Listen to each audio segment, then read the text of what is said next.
इतनी दया लुटाते हैं श्री गुरु महाराज जी। अगर भक्त श्री गुरु महाराज जी को कहीं याद करे ना, तो श्री गुरु महाराज जी अपने भक्त के खातिर वहाँ पहुँच जाते हैं।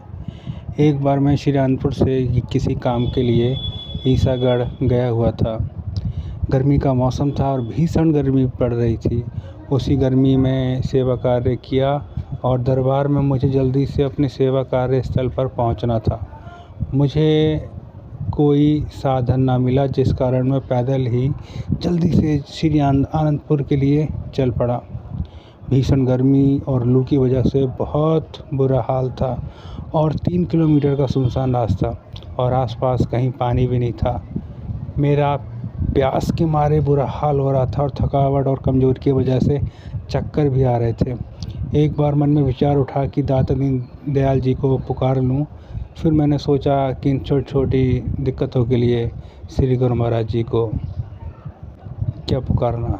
सतगुरु का पद बहुत ऊंचा होता है, उनको इन छोटी छोटी समस्याओं में याद नहीं किया जाता। तभी गर्मी की वजह से मुझे उल्टी हो गई और चक्कर आ गया। अब मेरा एक कदम भी आगे चलना मुश्किल हो गया और डर के मारे मेरी आंखों में आंसू आ गए कि आज खैर नहीं, दरबार पहुंचकर सेवा तक नहीं पहुंच पाऊंगा। अब मैंने सोचा कि श्री अनंतपुर धाम नहीं पहुंच पाऊंगा अपनी सेवा पे और बाद में महात्मा जी से डांट खानी पड़ेगी।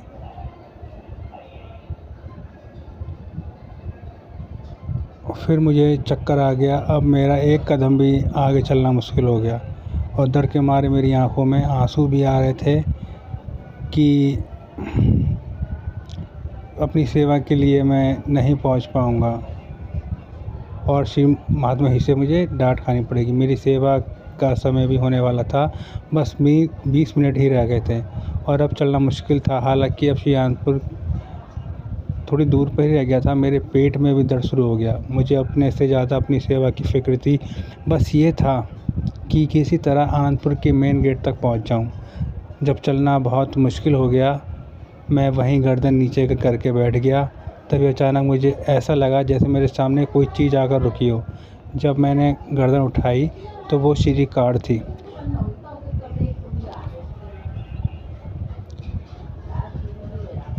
फिर होश संभाला और फटाफट दंडवत प्रणाम की। श्री गुरु महाराज जी का हुक्म हुआ, प्रेमी उठो, और वो मुझे देखकर मुस्कुराने लगे और अपनी कृपा दृष्टि मेरे ऊपर की। मेरी सारी थकावट, दर्द, सब कुछ पता नहीं कहाँ गायब हो गया। फिर श्री वचन हुए, ओ कमलिया, तेनू इस दोपहरी विच भी चैन नहीं, कितने गया सेगा। मैं कुछ कहता तभी हुजूर ने अपने कर कमलों से नींबू पानी पीने को दिया और हाथ उठाकर आशीर्वाद और प्रसाद भी दिया। फिर श्री कुमार जी ने कहा, गुरु घर की सेवा बहुत भाग्यों से मिलती है और बहुत ऊपर ले जाती है। बोलो जयकारा, बोल मेरे श्री गुरु महाराज जी की।